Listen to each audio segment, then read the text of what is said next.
Þakka þér fyrir fundarstjóri. Ég markmaður í fótbolta í Hjáverkum og ég leiðist þreytt á því að þræta við dómara. Ég ætla að 5 mínútur eftir og rauti enn. Hvað hef ég langan tíma? Bara eins og var rætt, sko. Hvað var Þórdís? 30. Ég hef hálftíma gott fólk, þannig að þið þurfum að venjast því að hlusta á mig í smá stund. Ég ætla að byrja þetta erindi mitt á því að varpa smá ljósi á það hvað mér finnst ótrúlega frábært að hafa svona hæfileikaríka einstaklinga við hliðina á mér sem að sjá það að skilaboðin mín komist til þeirra sem að heyra ekki í mér eða sjá mig ekki. Sjáum til. Við hafa fengið hingað til liðs við Öryrkjabandalagið til þess að tala við ykkur framtíðina. Og ég sérfræðingur í framtíðarfræðum. Ég ekki komin til þess að spá í kúlu fyrir ykkur. En ég hins vegar komin til þess að hjálpa okkur aðeins að spá í því hvað það felur í sér að hugsa framtíðir. Og fyrst að ég svona kallaður sérstakur sérfræðingur í framtíðarfræðum, þá var ég samt sem áður meðvitaður það að framtíðin í rauninni bara röð nútíða sem á eftir að gerast. Og þess vegna mikilvægt að jarðtengja sig af og til í mínu starfi. Ég reyna að passa upp á glósurnar mínar séu hérna með mér. Og að horfa svolítið á stað og stund. Og þegar ég segi það, þá vil ég að við horfum svolítið á okkur hérna í þessum sal í dag. Hér hópur fólks, áhrifaríks fólks, sem komið saman til þess að ræða málefni sem eru mikilvæg og skoða hugmyndir hvernig við getum sem hópur. Ég var með rosalega góðan punkt hérna skrifaðan innganginn hérna hjá mér. Það aðeins að stríða mér tæknin.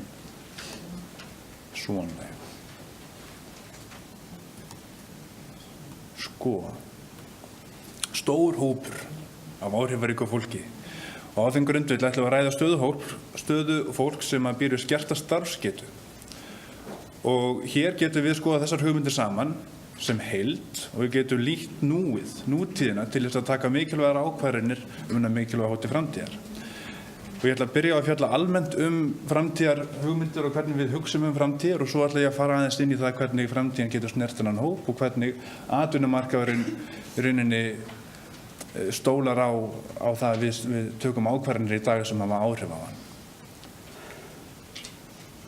En fólk á í heilmiklu vandræðum með það að hugsa framtíðir. Og nú spyr ég, hvers vegna það? Framtíðin óvissa. Og eitthvað sem enginn óvissu það að fólk getur jafnvel fyrst á streitu og kvíða, sem eru hluti sem við reynum yfir höfuð að forðast. Og mögulega geiðast bara einhverjum tilhugsunum óvissun ekkert eitt rosalega vel og verður frekar upptekinn af því að leita sönnunargögnum úr fortíðinni til þess að sjá fyrir framtíðina. En vandamálið það að framtíðin, hún ekki endilega framreikningur á fortíðinni. Því að hún ekki vön eins og hún var að vera. Ef við hefðum sest niður árið 2010 og farið að hugsa okkur út í það hvernig myndi nú landslagið í ferðaþjónustu líta út árið 2018. Og við höfum hort á upplýsingar sem við höfðum ferðamannafjölda á Íslandi árið 2008 og 2009. Sagði það nú búið að vera samdráttur síðustu 2 ár. Það spurning, ef við ekki bara reikna með hóvarum 3% vexti og árið 2018 verður hérna tæplega 600.000 manns sem kemur til Íslands. Það hefði bara verið þokkalega hófleg og svona skynsöm áætlun, en raunin að lítið önnur. Og ef við hefðum hugsað meira bara mögulega framtíðir, það að segja rökrætt framhald af þeim möguleikum sem voru í boði, þá hefðu getað búið til mögulega stærri og meiri myndir af því hvað framtíð ferðaþjónustunnar geta litið út fyrir að vera. Og það að leiðandi undirbúið aðeins í hæginn eða tekið ákvarðanir sem hefðu stekkað flugvöllinn fyrr, strikt innviði landsins, eftir vegina, útskot á vegum til að koma í veg fyrir að menn stoppi og taki myndir á blindhæð. Smottir eins og þetta sem skiptir höfuðmáli upp á öryggi allra sem ferðast Ísland. Þannig að hugsa framtíðir mikilvægt og ég ætla aðeins að tala það að við getum ávarpað óvissu með því að hugsa framtíðir. Það bæði opnar augun okkar, það skerpir á skilningarviðunum það eykur víðsýni og undirbýr okkur til aðgerða. Og ég ætla aðeins að fjalla nokkrar svona, og einlegin nokkrar hugmyndir það hvernig við getum notað framtíðar hugsun til þess að leiða okkur inn í ákveðin farveg sem að geti komið til þess að við erum bara betur undirbúin heldur en ella til að mæta þessari röð nútíð sem framtíðin er. Við þurfum að breyta sjónarhorn. Við þurfum að horfa lengra, vera væntanlegir og skoða væntanlegt virði framtíðarinnar, að sjá samhengið og spá fyrir óvænta hluti. Og ég ætla aðeins að setja ykkur inn í smá aðeins nánar út í það sem ég að spá í þetta. Að breytum sjónarhorn. Það sem við erum að horfa á á glærunni er rauninni nærmynd af eggi. Sjáu þið það?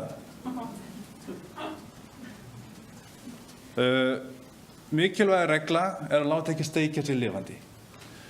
Ef að pannan er heimurinn og hvítan er samfélagið sem við búum í, og ég og þú, við hér inni, við erum rauðan, og við allt í einu förum að finna fyrir því að það er komin svolítið hiti í herbergið, þá er einhver búinn að kveikja undir hellunni og við erum að stikna lifandi. Það sem að getur skipt höfuðmáli er það að við tökum okkur til og áttum okkur því að við flestir sjá bara eggið á pönnunni. Það er ekki endilega skilningur á því sem að við erum að hugsa hérna inni út í einu stóra heimi. Þannig að það sem skiptir máli upp á að hugsa framtíðir er að láta ekki steikja sig og stíga út fyrir bóksi. Við þurfum að horfa út fyrir bóksi til þess að sjá heildarmyndina. Og það er lærdómur númer 1 framtíð sem ég ætla að segja ykkur. Og hugmynd af því hvernig megi skipta sjónarhorn væri til dæmis að segja og setja sig í spor þeirra sem að lifa með skerta starfsgetu og hvort maður sjáu hlutin ekki örugglega nýju ljósi. Sjónarhornið okkar á tíman er á þröngt. Það er regla númer 2. Horfum lengra. Þú ratar ekki útöfin með því einblína á örsmáan hluta á kortinu. Vinur okkar hérna á bátnum sínum sem horfir bara út á Kýraugat, hann er ekki líklegur til þess að rata útöfin á milli landa öðru sinna að sjáu lengra. Og lærdómur númer 2 framtíðirnar er að við pírum aðeins augun og horfum lengra og komum við betur auga að merki breytingar í kringum okkur og auðvöldum okkur að bregðast við þeim í tæka tíð. Og þá er ég ekki bara að tala það að horfa 1-2 ár fram í tíman, ég er að tala 10-20 ár. Það er ekki nóg að setja fyrir sér fjárhagsáætlun 1-2 ár fram í tíman og láta það duga vegna þess að breytingarnar gerast hraðar en við gerum okkur grein fyrir og þá er mjög hollt að horfa ennþá lengra. Regla númer 3 er væntanlegt virði. Væntanlegt virði hlutar sem við höfum í dag. Við gleymum því oft að við mikla breytingar þá gjörbreytast hlutinir og við syndum öll í eigin gildum og forsendum í nútíðinni og sumir sitja jafnvel fastir í fortíðinni, að þá erum við eins og gullfiskar í búri. Við berumst bara með straumnum og sjáum bara okkar eigið umhverfi. Þess vegna er mikilvægt að velta fyrir sér framtíðarvirði hlutunum reglulega. Og lærdómur númer 3, hann snýst að skilja mikilvægi samfélagsbreytinga. Og ég ætla aðeins að fá til að ferðast aftur í tíman. Ef við förum á fund framkvæmdastjórnar á 5. áratugnum, stórt fyrirtæki, hvað einkennir fund á þessum tíma framkvæmdastjórar út í heimi? Þungur, karllegur tónn, vindlakeimur, kannski verið að drepa á viski. Þetta var tíðarandinn, þetta var bara sjálfsagt þá. Hvernig lítur út svona framkvæmdastjórnarfundur í dag? Það er engin öskubakki þar, ég get lofað ykkur því. Það er mögulega allir með svona snjallsíma á úlinnum eins og ég er með, sem er að fara að senda mig í jóga eftir hann fund, af því að heilsusamlegu lífstíl er það sem að snýst í rauninni, allt snýst En þarna á þessum tíma þegar menn reyktu vindla og drukku viski, þá var heilsusamlegu lífstíl ekki einu svona hugtæk. Það bara kvöð að borða hollur mat. Þannig að þetta breytist hratt og það er svolítið athyglisvert að þeir sem að veita þessu athygli, því sem er mikilvægt í dag, það eru þeir sem eru yfirleitt á undansinnutemdu og geta verið betur undirbúin. Og við þurfum að gæta þess að sýna því athygli sem raunverulega skiptir máli. Í dag eru það hlutur að borðu loftslagsmál, samfélagslega ábyrgð, kynjajafnrétti sem verið skipt á raunverulegu máli. En hvað það í alvörunni sem að jöfn atvinnutækifæri fyrir alla þýðir? Hvert væntanlegt virði þess? Pæli því. Regla númer 4 að sjá samhengið. Ef við horfum bara á stjörnurnar á himninum, þá sjáum við bara stjörnur á himninum. Nefn við horfum lengra og við erum átt okkur því að línurnar eru jafn mikilvægir punktar, þá getum við séð sólkerfið. Og ef þú spyrir tæknimann framtíðina, við erum með einn mjög færan hérna í dag sem setti upp þessa kynningu, eða nokkra færa, þá farið þeir að tala við þau gervigreind. Það er það sem framtíðinu snúast um. Ef þú spyrir hagfræðing af því, hvað framtíðinu snúast um, þá farið þeir að tala þróun vaxta. Mögulega. Umhverfisfræðingur, hann fer að tala loftslagsmálin, loftslagsbreytingar. Það er það sem skiptir öllu máli, bregðast við því. Þetta öll mjög mikilvæg viðhorf. Og ef þú fylgjast með þeim öllum, þá getur þú tengt punktana, sé stærra samhengi og fengi fjölskrúðari hugmyndir af framtíðinni. Regla númer 5 og þetta er síðasta reglan, þetta er alveg að vera komið. Sjáu þið svarta fílinn hérna á glærunni? Af hverju er hann svartur? Það er nefnilega smá á bakvið þessa pælingu hérna. Hann er sem sagt blanda af fílnum í herberginu og svarta svaninu. Svarti svanurinn er eitthvað sem að tekur miklum breytingum, mjög óvænt. Samkvæmt sögunni það er ekki til svartir svanir en þegar sé myndina eða lesi bókina. Og fílinn í herberginu er eitthvað sem að þú sérð augljóslega. Þannig að virðir hann ekki viðlits. Það er svartur fíll. Eitthvað sem breytist hratt. En enginn veitir af því. Til þess að sjá svarta fíla þá þurfum við að gera þrennt. Við þurfum að vita hvernig á að leita þeim. Við þurfum að vita hvar við eigum að leita. Og loks þurfum við að vilja sjá þá. Skipting, dómari. Og hérna. Og loks, lærdómur númer 5. Það er ætlað þeim sem að eiga það til að vilja ekki sjá svarta fílinn. Þetta er dæmi úr raunveruleikanum sem að gerist á vinnustofu árið 2007 þegar verið var að vinna sviðsmyndagerð sem er eitt af því sem við sérfræðingar í framtíðarfræðum erum mjög uppteknir af og finnst mjög skemmtilegt. Mögulega framtíðir og þá sagði ráðuneytismaðurinn á vinnustofunni tek ekki þátt í svona vitleysu. Það getur aldrei gerst. Þetta sagði hann sviðsmynd sem að lýsti efnahagshruninu. Þetta var árið 2007. Árið síðar var þetta raunin og þarna var verið að leita að svarta fílnum en þarna voru bara sumir sem einfaldlega vildi ekki sjá hann. Ímyndum okkur bara hvað það myndi skipta miklu máli ef við erum að leita á réttum stöðum, við viljum sjá hann og búum til aðgerðaráætlun sem að felur í sér viðbrögð við utanaðkomandi aðstæðum sem að við kannski höfum ekki endilega stjórn á en við getum búið í haginn. Og nú ætla ég aðeins að tala betur framtíðsstarf. Hvernig getur starfsumhverfi einstaklinga með skerta starfsgetu lítið út í framtíðinni? Og ég byrja á þessum hérna. Þetta er vinur okkar tjálstarfin.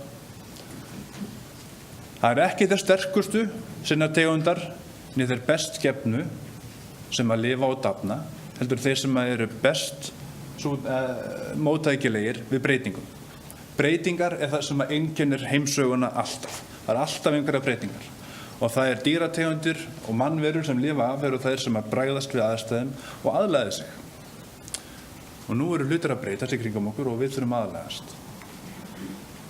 Og hvað hefur breyst? Breytingar að borðu tilkomu gervigreindar, það felur í sér ótal áskorunir réttis og ný tækifæri.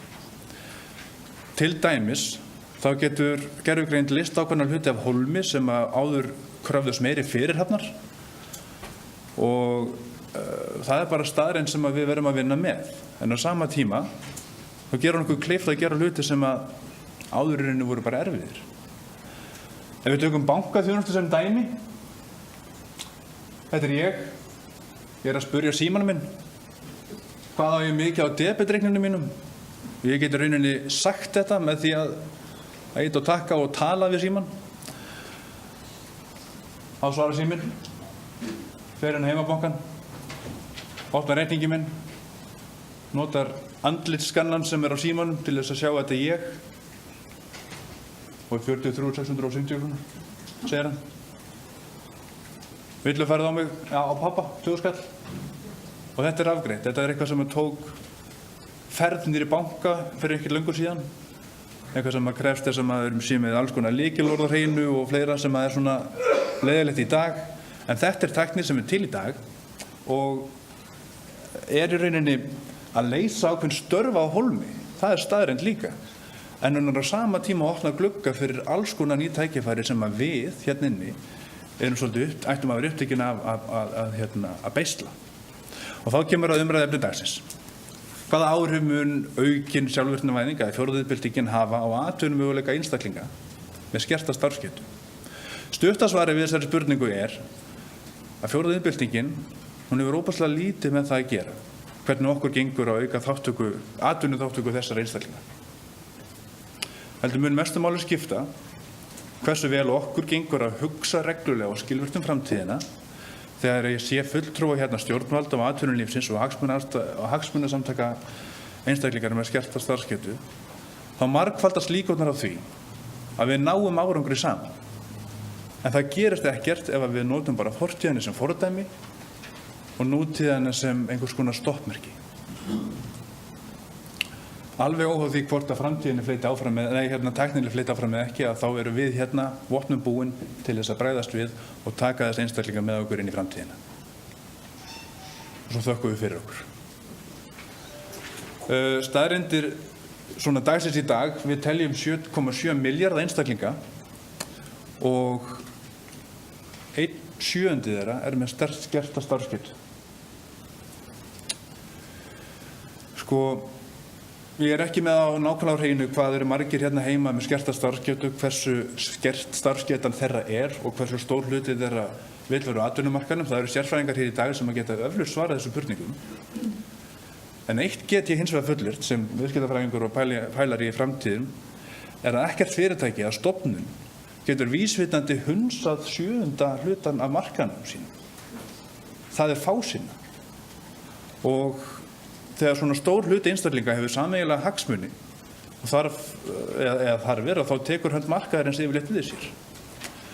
Og nú spurningin, hvaða leiðir hægt að fara til þess að virkja þessa auðlind vinnuafls sem hefur lengi setið á hakanum.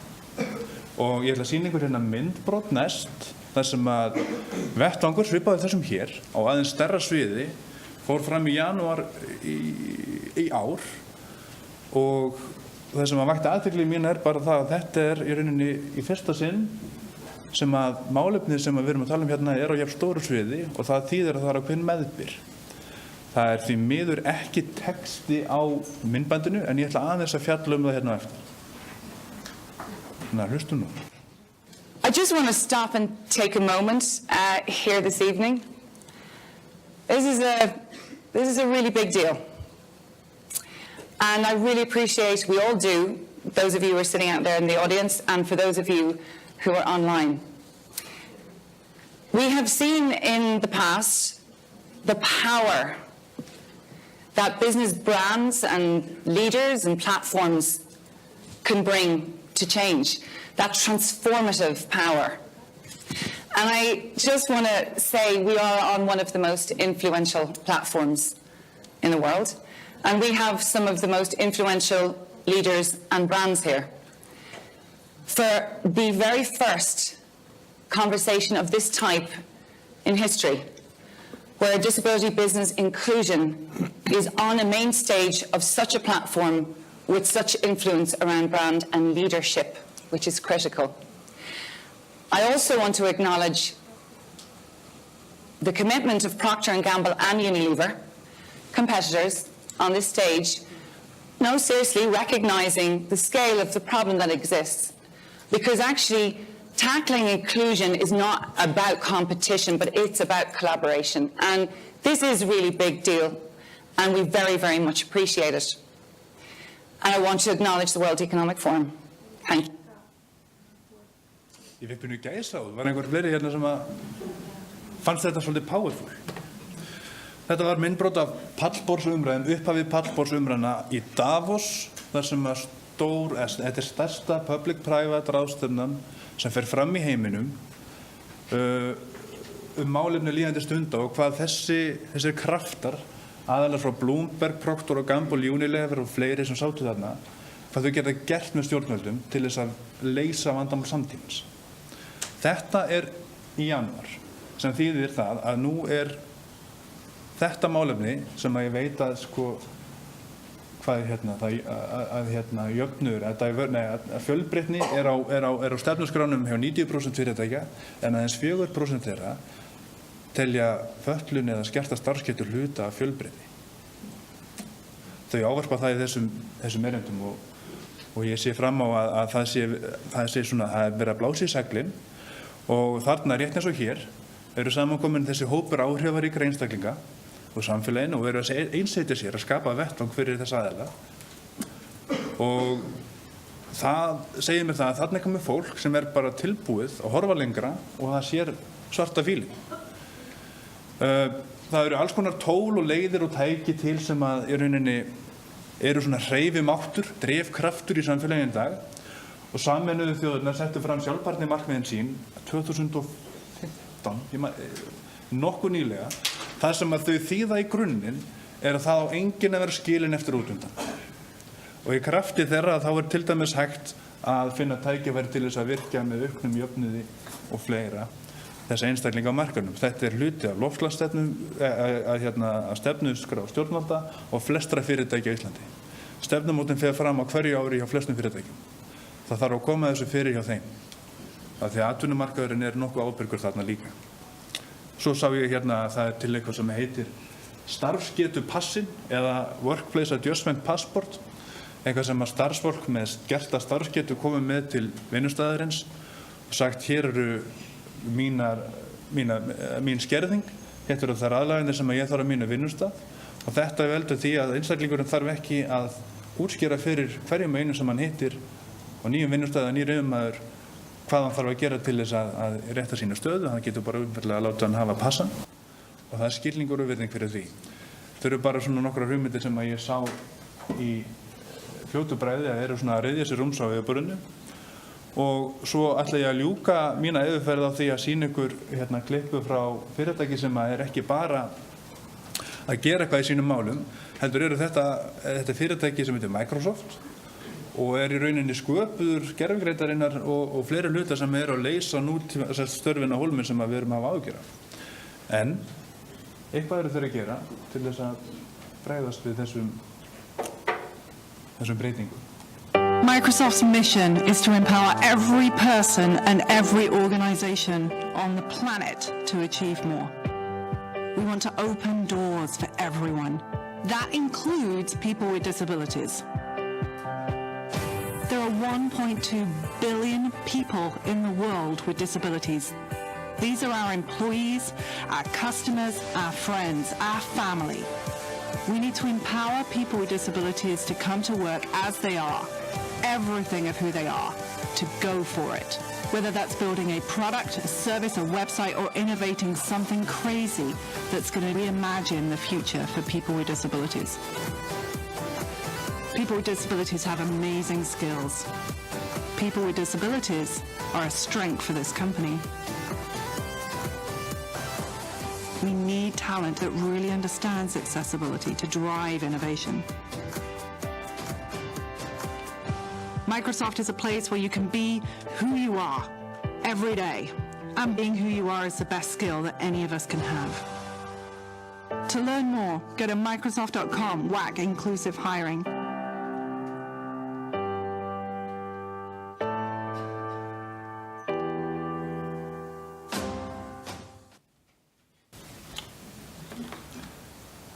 Þar höfum við það. Þannig að sem framtíðarfræðingur mitt kalda mat á því sem að að gerast það að samfélagið að bregðast við. Það er aukin áhugi og aukin athygli á málefnum einstaklinga með skerta starfsgetu en það hins vegar svo langur farvegur framundan sem að forsætisráðherra okkar einmitt ávarpaði og það í okkar höndum að koma saman, hugsa framtíðir og finna lausnir sem að henta öllum sem eiga það skilið, sem eru allir að sjálfsögðu. Þannig að hugsa framtíðir og búum til lausnir. Takk fyrir mig.